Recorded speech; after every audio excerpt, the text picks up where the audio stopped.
Welcome दोस्तों, आइए शुरू करते हैं हमारी कहानी विंसेंजो की, जहां अब तक हमने देखा कि चा यंग और विंसेंजो बाबेल के खिलाफ केस लड़ने का फैसला लेते हैं और कोर्ट पहुंचते हैं। ट्रायल शुरू होने से पहले म्यूंग ही और अटॉर्नी हां जज से मिलते हैं और उससे बात करते हैं और पता चलता है कि वो जज भी बाबेल कंपनी के साथ मिला हुआ है और वो हर बार बाबेल ग्रुप के केस में उसकी तरफ फैसला लेता है। जज उनसे कहता है कि इस बार भी वो बाबेल को ही जिताएगा। कोर्ट रूम में जैसे ही जज आते हैं, ग्युमांग प्लाजा के लोग नहीं खड़े होते क्योंकि जज अपना काम सही से नहीं करता, और जैसे ही विंसेंजो और चा यंग आते हैं वो सभी खड़े हो जाते हैं। इसके बाद चा यंग अपने प्लान से चलती है, जिसमें उसे आज किसी भी तरह ये केस शुरू नहीं होने देना है। पहले वो बेहोश होने का नाटक करती है, लेकिन जज उसके बिना केस शुरू करने के लिए कहता है। फिर वो उठ जाती है और लाइट चली जाती है। जज बिना लाइट के केस आगे बढ़ाने के लिए कहता है कि तभी योंग वोन अपने कोट में छुपाकर लाई मधुमक्खी छोड़ देता है। इससे पूरे कोर्ट में सब भागने लगते हैं और एक मधुमक्खी जज को काट लेती है। इसके बाद जज किसी तरह केस की अगली तारीख देता है और उसके बाद बेहोश हो जाता है। चा यंग और विंसेंजो खुश हो जाते हैं क्योंकि अब उन्हें और भी समय मिल गया है बाबेल ग्रुप के खिलाफ सबूत जमा करने के लिए। कोर्ट से बाहर निकलने के बाद विंसेंजो चा यंग से कहता है कि वो कहीं काम से बाहर जा रहा है और वो घर चली जाए।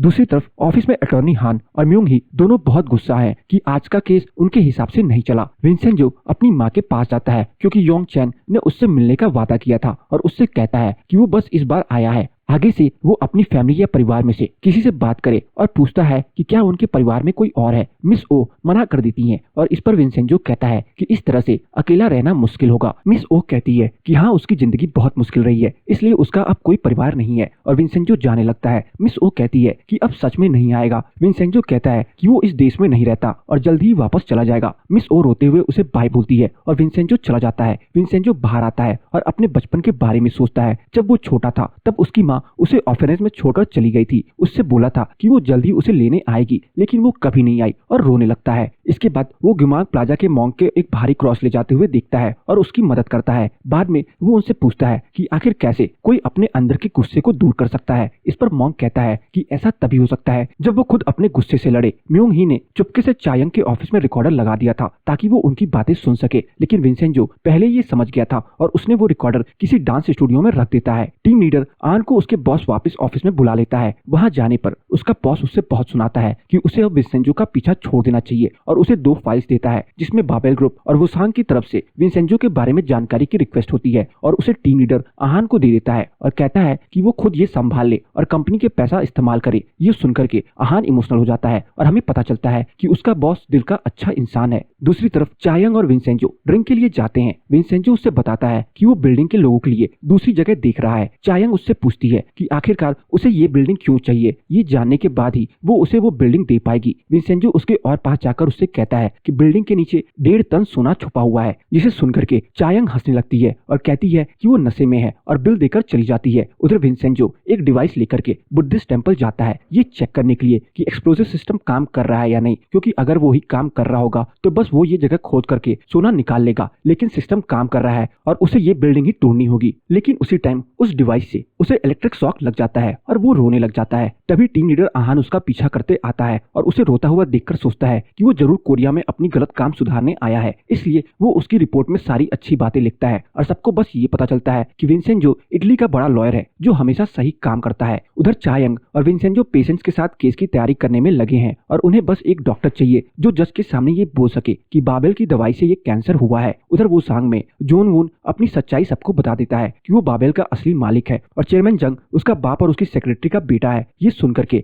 अटॉर्नी हान और म्यूंग ही दोनों ही हैरान हो जाते हैं। इसके बाद वो उनसे कहता है कि वो जैसे ये केस चल रहा है उसे खुश नहीं है। वो म्यूंग ही से कहता है कि प्रोसिक्यूशन ऑफिस से उसे जो अपनी तरफ चाहिए उसका नाम उसे दे दे और कहता है कि अगर वो विंसेंजो को हरा नहीं सकती तो उसे रास्ते से हटा दे, और वहां से चला जाता है। म्यूंग ही इसके बाद अपने प्लान में बदलाव करती है। वो पेशेंट्स को झूठे केस में फंसा देती है जिसमें उनके खिलाफ पैसे लेकर के ये केस करने का आरोप है, और जो रिसर्चर हॉस्पिटल में एडमिट है उसको 4th ट्रिप में ड्रग लगवा देती है। इससे अब उनमें से कोई भी बाबेल के खिलाफ कोर्ट में बयान नहीं दे सकता। जून वून जो असली बाबेल का मालिक है वो फिर चा यंग के पास आता है और उससे कहता है कि ये केस छोड़ दे, नहीं तो उसके साथ अच्छा नहीं होगा। चा यंग उससे कहती है कि वो अपनी सीमा में रहे। फिर वो विंसेंजो से कहता है कि उसे ये केस छोड़ देना चाहिए, लेकिन वो नहीं मानता। उधर म्यूंग ही खुश है क्योंकि ये केस उसकी तरफ है। अगले दिन कोर्ट में जज आते हैं और फैसला देते हैं कि सारे पेशेंट झूठे हैं और उन्होंने गलत केस बनाया है, लेकिन चा यंग कहती है कि उसके पास एक और गवाह है और एक पुलिस ऑफिसर के साथ विंसेंजो आता है, जिसे देख करके सब हैरान हो जाते हैं। जब विंसेंजो स्टैंड पर आता है, चायंग कहती है कि वो एक विटनेस भी है और आरोपी भी, क्योंकि उसने बाबेल के एक एम्प्लॉय के साथ मारपीट करी है। विंसेंजो उस एम्प्लॉय का फोन दिखाता है जिसमें उस रिसर्चर के बारे में मैसेज किए हैं और जज उसकी बात मानने के लिए तैयार हो जाता है। इसके बाद वो कहता है कि हॉस्पिटल का डॉक्टर बाबेल ग्रुप के कंपनी के साथ मिला हुआ है। इस पर म्यूंग ही कहती है कि वो डॉक्टर नहीं है, इसलिए उसकी ये गवाही नहीं मानी जा सकती। इसके जवाब में चायंग एक और लास्ट मिनट विटनेस पेश करती है जो उसी डॉक्टर की बीवी का होता है और कैंसर स्पेशलिस्ट होती है। इसके बाद दिखाते हैं कि विंसेंजो उससे पहले ही मिल चुका होता है और उसे बताता है कि उसके पति का उसकी सेक्रेटरी के साथ अफेयर चल रहा है और उसे बाबेल की तरफ से झूठा बोलने की बहुत पैसे मिल रहे हैं और उसे अपने पति के खिलाफ गवाही देने के लिए मना लेता है। कोर्ट में आकर के उसकी पत्नी बताती है कि उसका पति झूठ बोल रहा है और उसके ईमेल दिखाती है जिसमें पता चलता है कि बाबेल की दवाई की वजह से सारे रिसर्चर्स को कैंसर हुआ है और वो ड्रग भी कोर्ट में देती है जिसे उसके पति ने हॉस्पिटल में रिसर्चर की फूड ड्रिप में लगाया था। इसके बाद वो कोर्ट में वो ड्रग भी देती है जिसे उसका पति लेता है। ये ट्रायल चायंग और विंसेंजो जीत जाते हैं। इसके बाद जून वुन चेयरमैन जंग को कहता है कि वो प्रेस कॉन्फ्रेंस करके इस दवाई के लिए सबसे माफी मांगे और जो भी केस में है उसे सजा देने की बात कहे और जो भी पेशेंट्स हैं उन्हें पैसे देने की बात कहे और कहता है कि जल्दी से प्लाजा की बिल्डिंग को तोड़े। चायंग ने विंसेंजो से वादा किया होता है कि अगर वो केस जीत जाते हैं तो वो उसको भी दिलाएगी, इसलिए विंसेंजो कहता है कि उसे नया सूट चाहिए और दोनों उसके लिए सूट लेने चले जाते हैं। इसके बाद वो उसे पेन भी देती है जो उसकी साझेदारी की शुरुआत के लिए होता है। इसके बाद जूनवुन, अटॉर्नी हान और म्योंग ही बहुत डरते हैं और उन्हें कहता है कि वो चायंग को संभालने और विंसेंजो को देख लेगा। विंसेंजो और चायंग वापस बिल्डिंग आते हैं। इसके बाद विंसेंजो बाबेल के एक एम्प्लॉय से मिलने जाता है जो उससे कहता है कि अब वो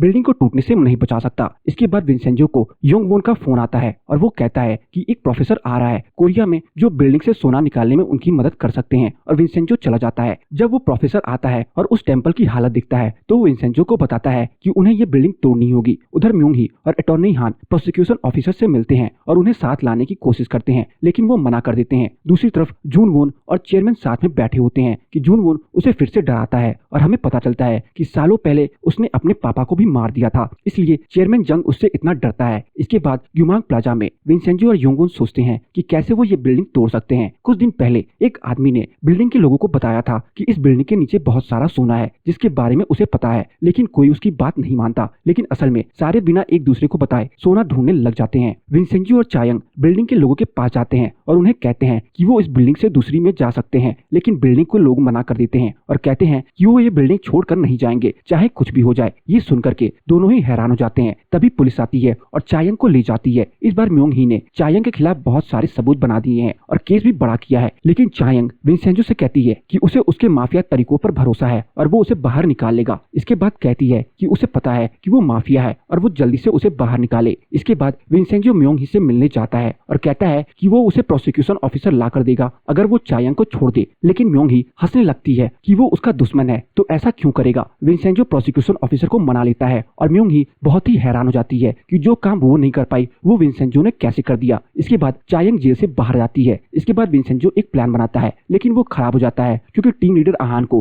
गुंडे पीट देते हैं और बिल्डिंग के सारे लोग उन गुंडों को पीट देते हैं। इसके बाद वो पुलिस लेकर जाती है, लेकिन चायंग और विंसेंजो ये साबित कर देते हैं कि इस लड़ाई में बिल्डिंग के लोगों की गलती नहीं है और उन्हें पुलिस स्टेशन से ले जाते हैं। दूसरी जगह म्योंग ही और अटॉर्नी हान प्रोसिक्यूशन ऑफिसर से मिलते हैं और दूसरी तरफ विंसेंजो चायंग को उसके घर छोड़ने जाता है। रास्ते में वो उससे उसकी माफिया जिंदगी के बारे में पूछती है, लेकिन विंसेंजो कहता है कि वो बस सवालों का जवाब देगा और बताता है कि माफिया के लिए काम करना बस एक बिजनेस था और माफिया के लिए अपने काम के लिए किसी को मारना कोई बड़ी बात नहीं है और कहता है कि अब क्योंकि उसे उसकी मदद करी है इसलिए उसे आगे उसकी मदद करनी होगी। अगले दिन जूनवून और म्योंग ही मिलते हैं और उसे विश्वास दिलाते हैं कि वो विंसेंजो को हरा कर रहेगी। इसके बाद दोनों विंसेंजो और चायंग से मिलते हैं और सेटलमेंट की बात करते हैं। विंसेंजो कहता है कि उसका कोई निजी मकसद नहीं है बाबेल ग्रुप के पीछे आने का, लेकिन सच्चाई तो सबको पता ही है। दूसरी तरफ चेयरमैन जंग कुछ डायरेक्टर्स को बहुत बुरी तरह से मार करके और कंपनी से निकाल देता है। इसके बाद वो एक गन खरीदता है जो आगे उसके काम आ सकती है। जूनवून म्योंग ही से कहता है कि उसे और फंड्स की जरूरत है जिसके लिए वो सिंकवांग बैंक से